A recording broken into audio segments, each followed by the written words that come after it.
Para el Instituto Politécnico Nacional somos el equipo número 5 presentando el tema de termodinámica.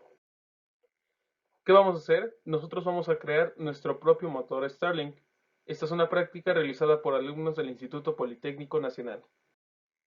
Presentado por los alumnos del grupo 1EV9, el cual el equipo está conformado por Piñón Peñalosa Jesús Antonio, Popoca Castro Fernando Joel, su servidor Ramírez Guevara José Abraham, Ramírez Reyes Alaí y Rivera Jiménez Héctor Alfredo. Nuestros objetivos de la práctica es dar a comprender expresar con mayor claridad el tema de la termodinámica a base de la práctica. También tenemos como visión el entendimiento de las bases o fundamentos de la termodinámica y también expresar cómo se utiliza la termodinámica en la actualidad. ¿Qué es la termodinámica? Vamos a abrir el tema con esta pequeña definición. La termodinámica es la ciencia que estudia los fenómenos realizados por la temperatura en los objetos. ¿Qué quiere decir? Que vamos a tratar temas como calor, temperatura, presión y, por así decirlo, trabajo mecánico o trabajo que se puede ejercer con esa energía. El motor Stirling es el motor que vino a suplantar la máquina de vapor, ya que este motor crea un vacío térmico. ¿Qué quiero decir? Que cuando una zona del motor está fría, este se absorbe por el calor y crea una compresión. Buenas tardes, profesor. Yo soy Alay Ramírez y presentaré los materiales y herramientas para la construcción de un motor Stirling casero.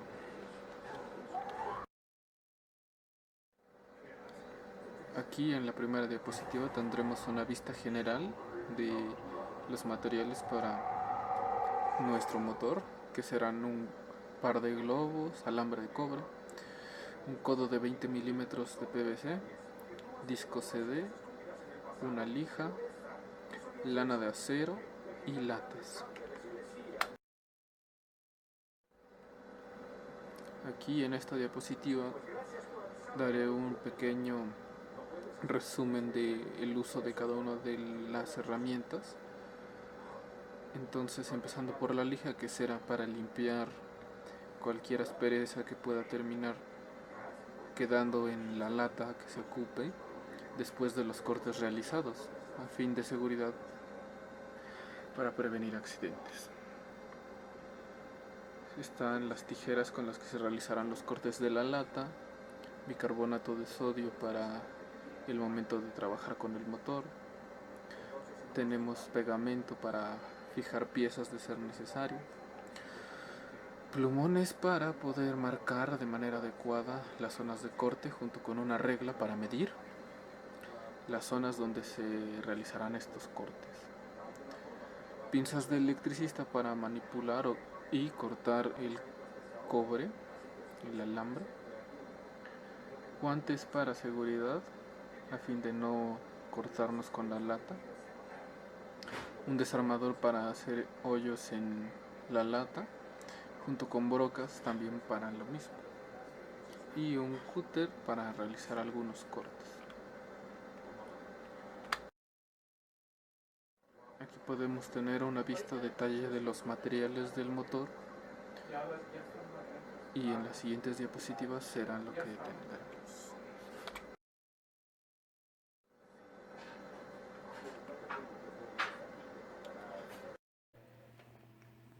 Pasos a seguir.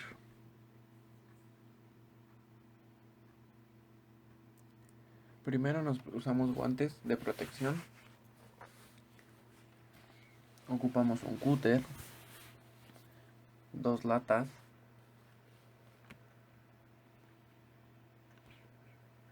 a ambas latas les cortaremos las tapas. Debe de ser cuidadosamente para evitar lesiones con el cúter.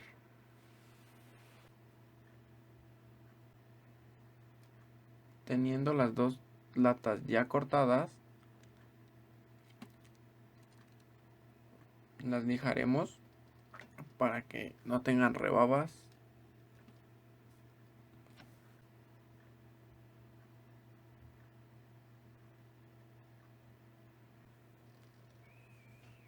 A otra lata la marcamos aproximadamente a 11 centímetros y la cortamos.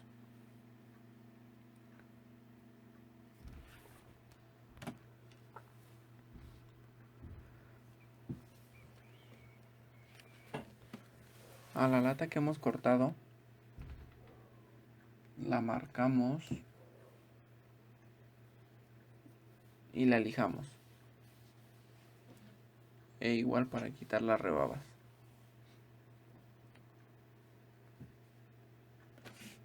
Ya lijada, la lata más grande va encima de la pequeña, haciéndola embonar y que queden rectas las dos.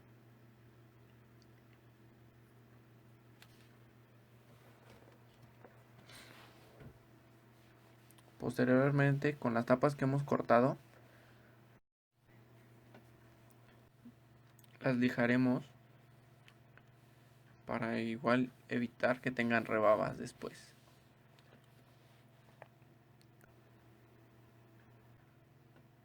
Terminado este proceso, teniendo la lata ya embonada, con nuestras dos tapas que tenemos, fabricaremos el pistón. A estas tapas les marcaremos 2 puntos para hacerles orificios.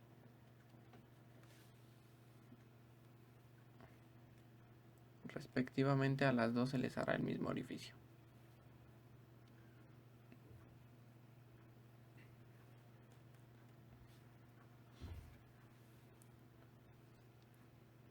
Aproximadamente de 1 centímetro de diámetro.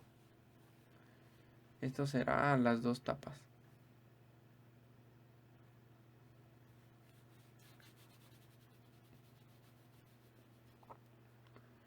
Teniendo las dos tapas ya marcadas,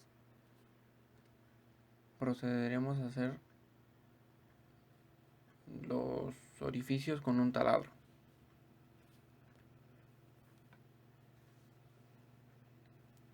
Aquí debemos de tener mucho cuidado para no lastimarnos.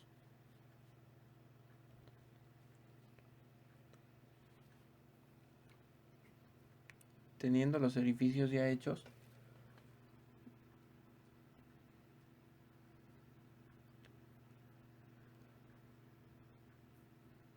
procederemos a agrandarlos con un punzón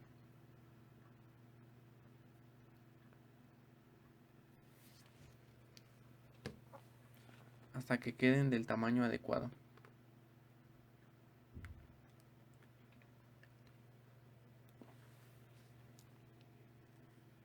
Teniendo las tapas ya con los dos orificios,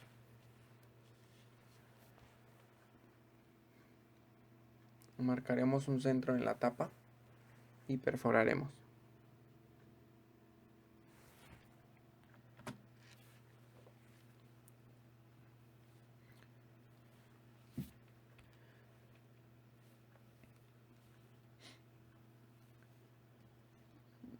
Procederemos a insertar un trozo de alambre para poder unir las dos tapas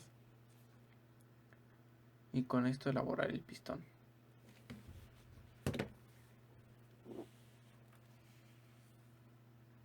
Retiramos la pestaña de lata que salía.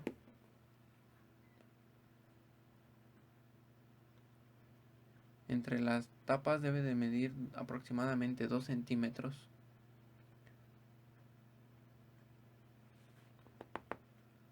Procedemos a unir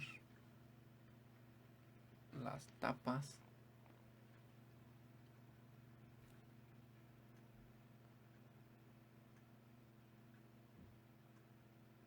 usando la laminita que hemos cortado anteriormente. Para ello usaremos bicarbonato de sodio y un pegamento instantáneo.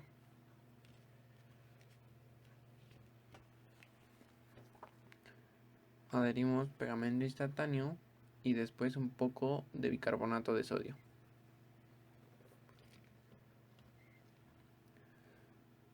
Esto hará que haga más fuerte la unión.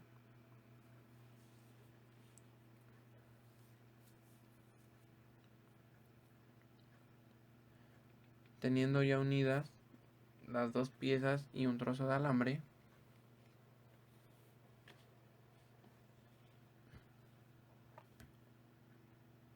vertimos un poco más de bicarbonato de sodio para que quede más duro y no sea tan fácil de romper.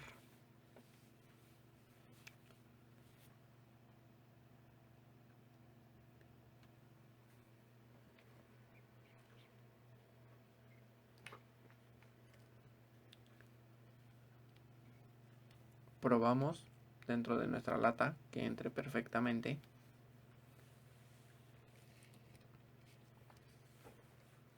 Después, en medio de nuestro pistón, procederemos a poner lana de acero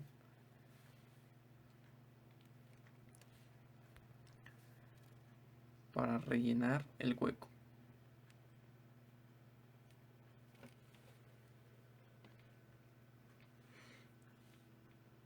Cortamos un trozo de lana de acero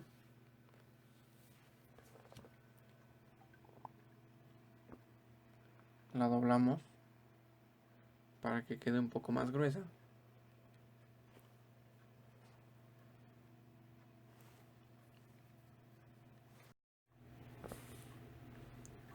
Teniendo ya doblada la lana de acero, procederemos a meterla en el hueco de nuestro pistón, dándole vueltas hasta que quede apretada. Teniendo ya nuestro pistón,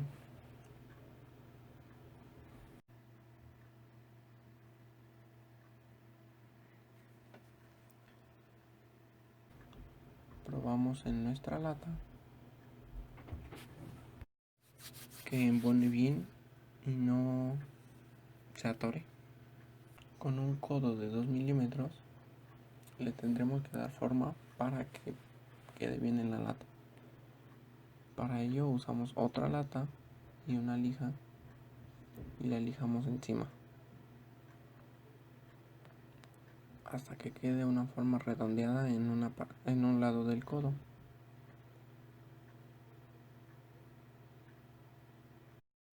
Esto nos servirá para hacer una mejor unión entre la lata y el codo.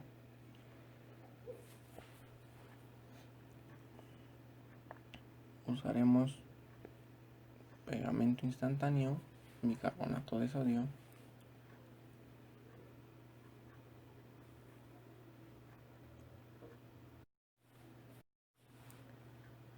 adherimos un poco de pegamento instantáneo en nuestro codo donde lo lijamos,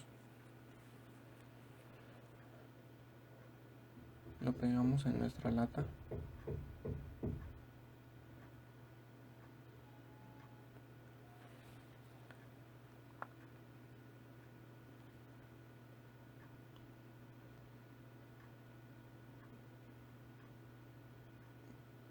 ponemos un poco de bicarbonato de sodio y posteriormente más pegamento instantáneo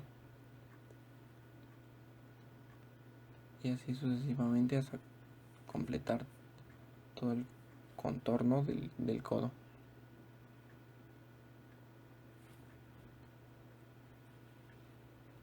Teniéndolo ya pegado, por dentro de la lata procederemos a hacer un hueco con nuestro cúter para que quede un hoyo.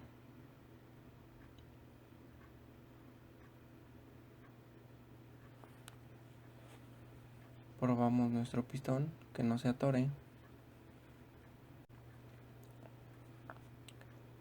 Con nuestra otra lata que ya tenemos, marcamos el centro en la parte baja y hacemos un orificio.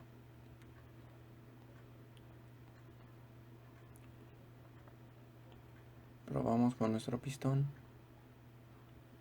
pasamos el alambre del pistón por el orificio que hemos hecho y probamos. Sacamos nuestro pistón y el pistón tiene que subir y bajar.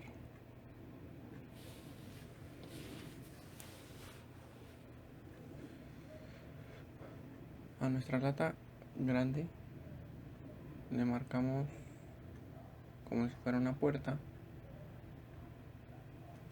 para después cortarla.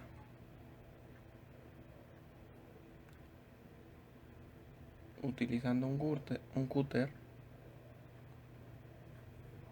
la cortamos y así debe de quedar.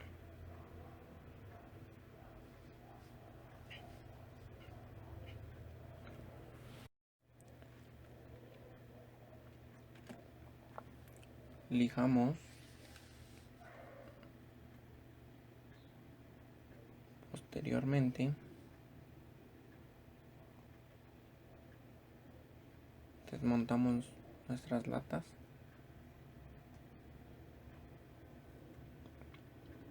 con una tapa, se la adaptamos a nuestro codo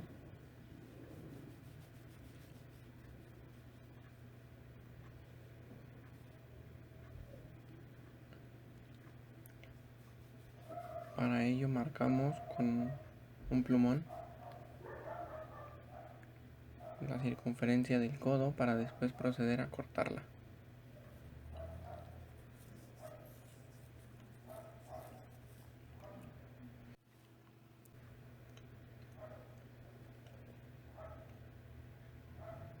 Con un taladro procedemos a hacer un hueco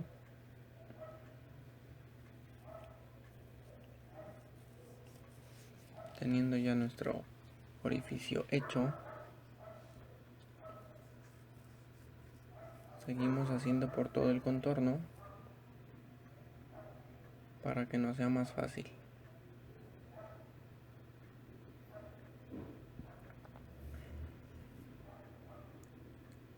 Teniendo ya hechos los orificios, con un cúter procederemos a cortarlas.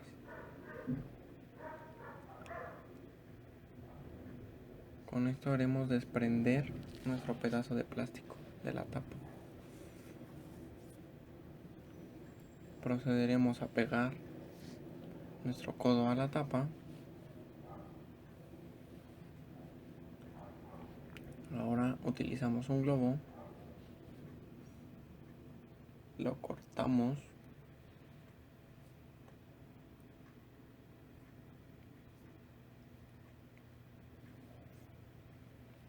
después lo abrimos y lo ponemos sobre nuestra tapa.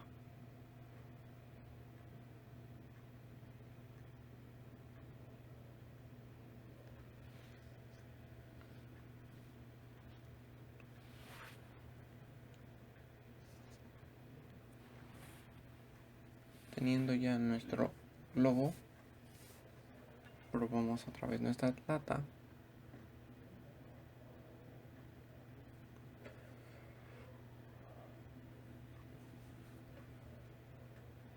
Ahora con un trozo de papel marcamos dos orificios para poder ahí pasar el eje. Con un taladro haremos dos orificios para que nos sea más fácil. Tendiendo ya los orificios hechos, pasamos un trozo de alambre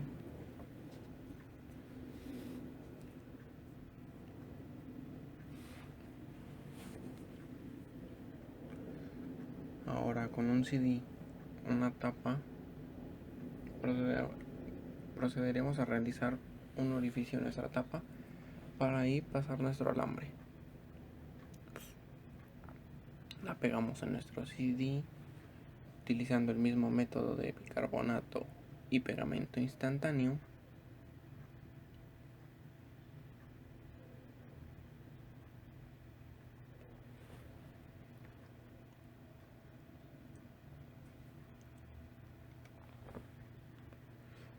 Con nuestro trozo de alambre lo intentamos enderezar para que quede lo más recto posible. Después lo insertamos en el orificio de nuestra tapa.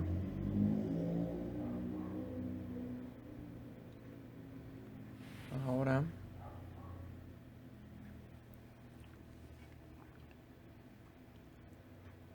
a nuestra lata que le cortamos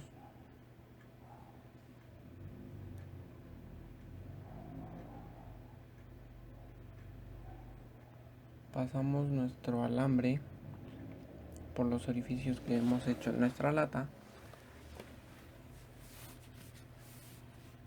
Ponemos nuestro disco.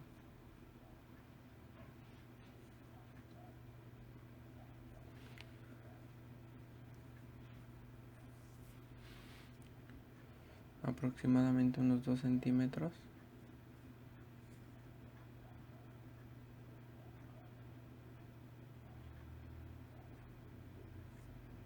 Marcamos los 2 centímetros.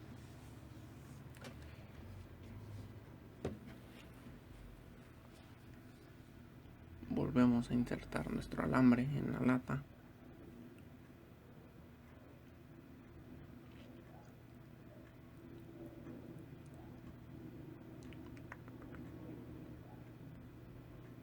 Marcamos de nuestro otro extremo.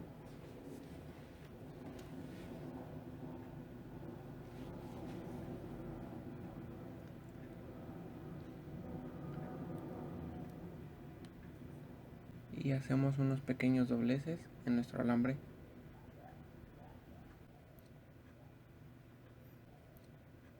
Estos dobleces nos servirán para hacer nuestro cigüeñal, que será el mecanismo que haga subir y bajar nuestro pistón.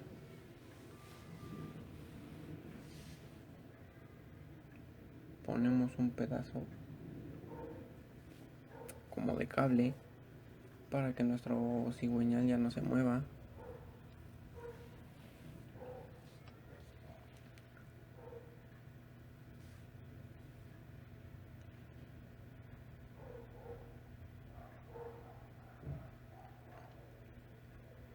Aproximadamente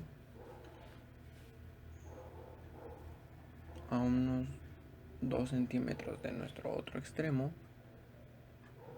hacemos otro doblez.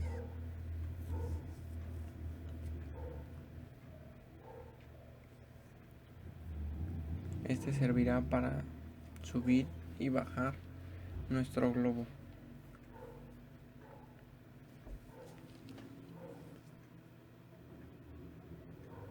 Marcamos otra vez a 2 centímetros.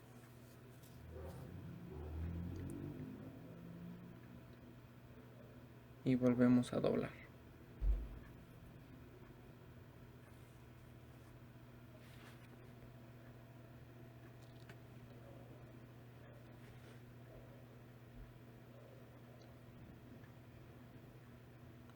Quedaría de esta manera.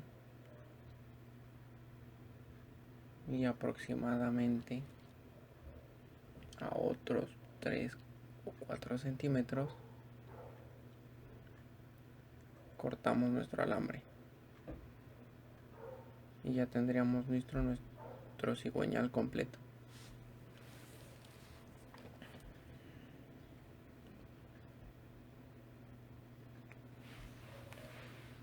Lo ponemos en nuestra lata y le ponemos unos topes para que ya no se recorra.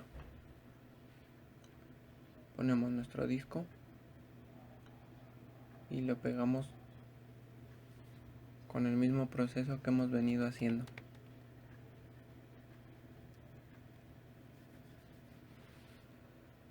Quitamos el exceso y probamos que todo gire bien.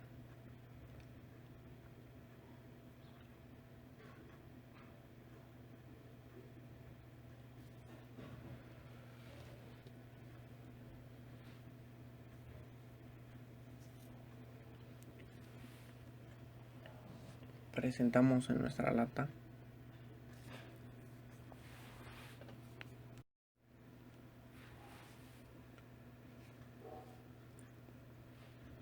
Con una tapa de refresco y otro trozo de alambre haremos el mecanismo que haga y suba nuestro globo. Doblamos un poco.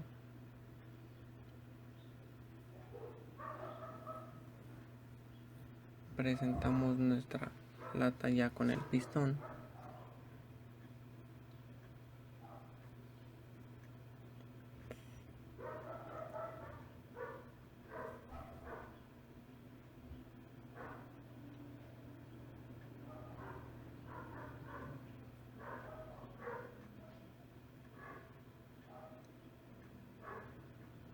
Cortamos nuestro trozo de alambre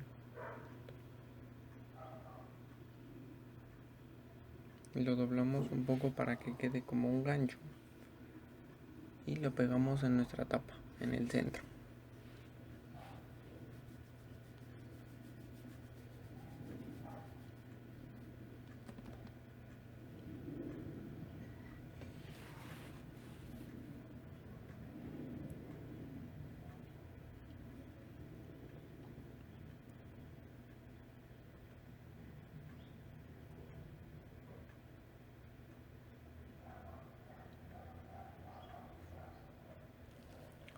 Teniendo ya listo nuestro alambre con la tapa ya pegados,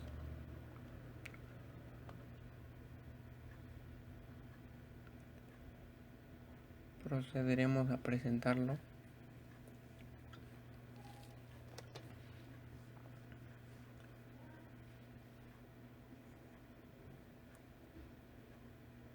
en el centro de nuestra lata, donde hicimos el orificio en medio. Pegamos una tapita para que nos sirva, para que no se nos salga el agua.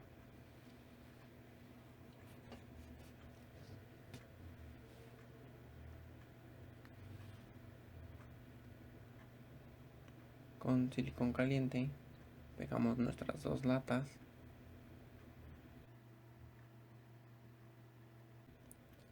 Ocupamos otra lata de un tamaño más grande que las anteriores. A esta lata la cortaremos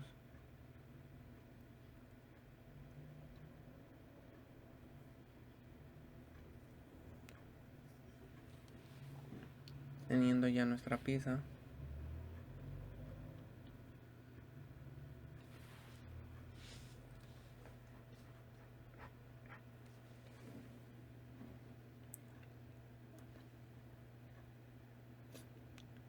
Procederemos a retirar la tapa de nuestra lata. Esto lo haremos lijándola para que se pueda desprender.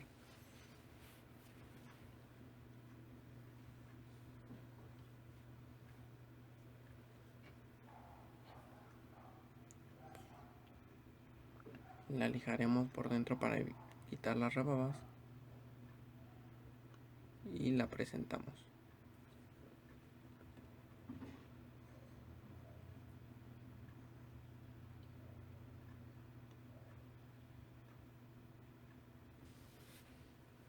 Marcamos unos 3 centímetros a nuestras dos latas.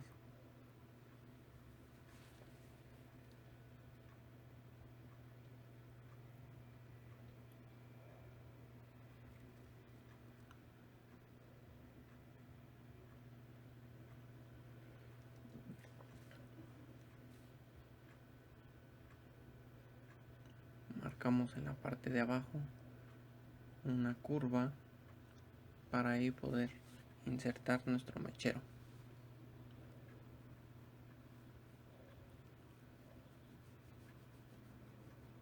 Procederemos a cortar con un cúter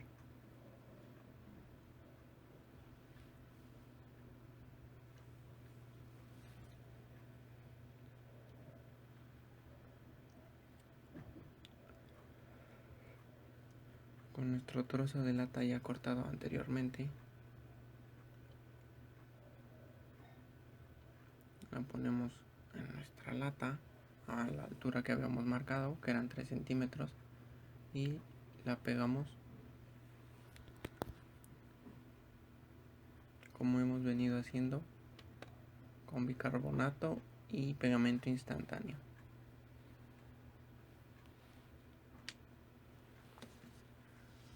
Esto haremos en todo su contorno.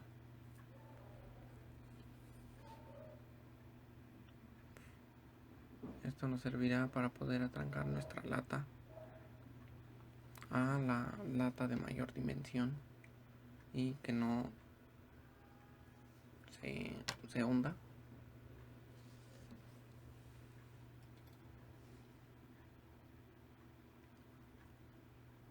Dentro de nuestra lata hacemos el mecanismo para que pueda girar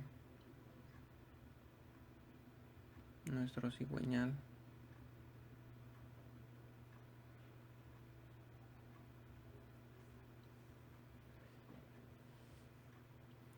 Con otro trozo de alambre cortamos un pedazo, doblamos un poco para que nos quede una curva.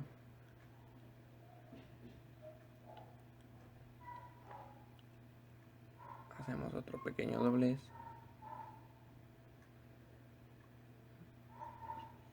En una forma como de un triángulo.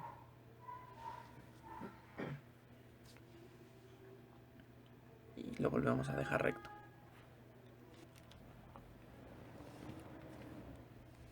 Hacemos otro pequeño doblez.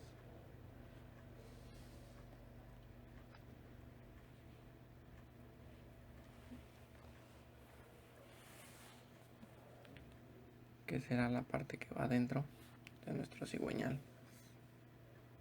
para que pueda subir y bajar nuestro pistón.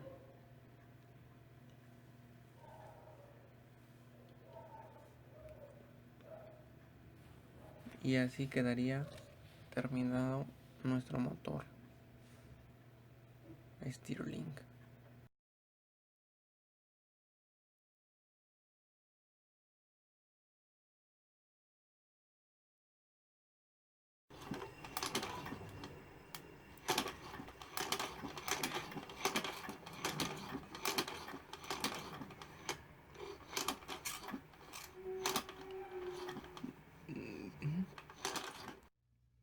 Bien, motor Stirling, funcionamiento. Mi nombre es Jesús Antonio y les voy a platicar más a fondo acerca del funcionamiento de dicho motor. ¿Cómo funciona un motor Stirling? Bien, vamos a remontarnos un poquito más atrás con la máquina de vapor.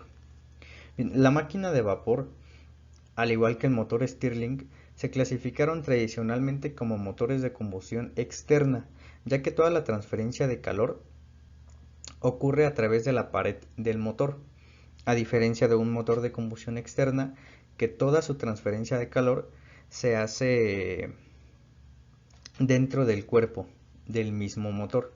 En este caso, en el motor Stirling lo encontramos en una parte exterior, la podemos observar, vaya, a simple vista. A diferencia de un motor de vapor, el motor Stirling cierra una cantidad fija de fluido. Dicho fluido es el gas que vemos adentro del motor Stirling que tenemos aquí en la diapositiva. Ese gas lo va a mantener constante, no va a perder ni obtener más gas. Ese gas lo va a mantener siempre. A diferencia de la máquina de vapor, que sí va a sufrir cambios. Va a sufrir de estado líquido a estado gaseoso, estado líquido a estado gaseoso.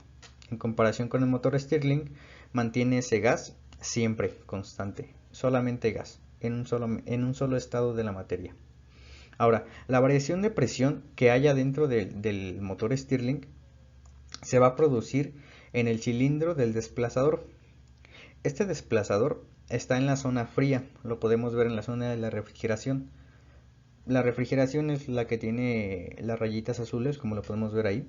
En el cilindro se le pusieron al motor Stirling para lo mismo, ayudar a la refrigeración de este gas y ayudar a su ciclo. Ahora, aquí el calor que le vamos a aplicar al motor En ese punto hace girar al volante y al cigüeñal. Con esto es aquí donde se convierte de energía térmica a energía mecánica. Y eso nos sirve para demasiadas cosas, que lo principal que queremos obtener es la energía mecánica de dicho motor. Ahora, el desplazador nos va a facilitar desplazar el gas de una manera cíclica dentro de este motor. Normalmente el pistón y el desplazador están dirigidos por el acoplamiento mecánico en un cigüeñal. Estos elementos montados tienen que estar con un desfase de 90 grados, ya que si no están con este desfase de 90 grados, el motor Stirling pierde totalmente su eficiencia que deseamos obtener de él. Así que es muy importante que tengamos un desfasamiento ahí de 90 grados. Con esto dicho, podemos concluir o resumirlo que el motor Stirling es un ciclo regenerativo termodinámicamente cerrado, con compresión y expansión cíclica del fluido de trabajo a diferentes niveles de temperaturas. Esa compresión y expansión cíclica la trataremos un poco más a fondo en las siguientes diapositivas. Ahora, las características del motor Stirling es su alta eficiencia en comparación con las máquinas de vapor, un funcionamiento silencioso y la última, y que era un poquito más importante, la facilidad con la que se puede utilizar con cualquier fuente de calor. Esto fue un gran impacto cuando se creó el motor Stirling, ya que cuando iban a aumento los costes de los combustibles de los demás motores que existían en esos tiempos, que eran los de combustión interna, entre otros, iban aumentando, y pues el motor Stirling pues funciona con prácticamente cualquier fuente de calor, con casi cualquier fuente de calor que se le suministre al motor. Muy bien, ahora el ciclo del motor Stirling. Tenemos 4 ciclos. Del ciclo 1 al ciclo 2 va a haber una expansión isotérmica. Esta expansión isotérmica es una expansión que durante este proceso su temperatura se va a mantener constante, no va a perder o no va a aumentar ni a bajar la temperatura durante este proceso. De ahí seguimos con el paso número 2 al 3, que es la eliminación del calor isocórico. Un proceso isocórico es un proceso a volumen constante. ¿Esto qué quiere decir? Para que ocurra un proceso isocórico no basta con enfriar o calentar o enfriar para que ocurra un proceso isocórico. Es aquí donde vemos que se comienza ya a enfriar el gas que hay adentro del motor Stirling. Del proceso 3 al proceso 4, aquí sí va a haber un cambio total en el volumen de este gas y en el volumen y en su presión de dicho gas. Con ayuda de la refrigeración de este cilindro, vamos a eliminar el mayor calor posible en esta parte. Esto es para que suba. Y por último, del 4 al 1, tenemos un calentamiento isocórico. Como lo mencioné, basta con calentar o enfriar o calentar para que ocurra un proceso isocórico del fluido, en este caso del gas, con el que se le suministró el calor desde el generador, en este caso de la fuente de calor externa en el motor Stirling. Bien, en esta parte es donde el gas está a menor temperatura de todo el ciclo que genera el motor Stirling. Y bien, como un dato extra, para entenderlo un poquito mejor o imaginarlo un poquito más a detalle, este ciclo o este modelo lo podemos ver muy cercano a los sistemas de refrigeración que vemos hoy en día, ya que los sistemas de refrigeración hacen el mismo proceso, obtienen el aire caliente, lo pasan por dichos procesos o por dichos ciclos, como lo vemos en el motor Stirling, y lo arrojan ahora en aire frío. Regresa otra vez caliente, aire frío, caliente, frío, igual que en el motor Stirling. Por mi parte esto sería todo. Espero que haya quedado un poco más claro cuál es el funcionamiento del motor Stirling. Resultados. Lamentablemente nuestro motor no funcionó como lo esperábamos y debido a eso no se pudo llegar a las conclusiones esperadas. Pero tenemos en cuenta la teoría de lo que se deseaba como resultados. Dentro de nuestras teorías teníamos en cuenta cómo el pistón generaba una pequeña compresión por el calor generado del mechero, puesto que por fallas o diseños técnicos nuestro motor no contaba con un sistema de enfriamiento propio, lo cual no permitía el buen funcionamiento del mismo, y posteriormente en nuestro video explicamos el porqué del funcionamiento del motor y los fenómenos que se presentarán en el mismo. Los principios de termodinámica no se pudieron observar como se esperaba, pero se hace mención de algunos fenómenos que encontramos en los ciclos que aplica el motor Stirling para su correcto funcionamiento, los cuales son la expansión isotérmica, eliminación de calor isocórico, comprensión isotérmica y por último el calentamiento isocórico. Estos fenómenos fueron explicados cómo es que ocurren dentro de nuestro prototipo de motor Stirling. Este tipo de motores han sido artefactos termodinámicos que más se han acercado a la perfección, ya que son muy eficientes y no tienen tanta pérdida de energía. Con esto finalizamos nuestro video.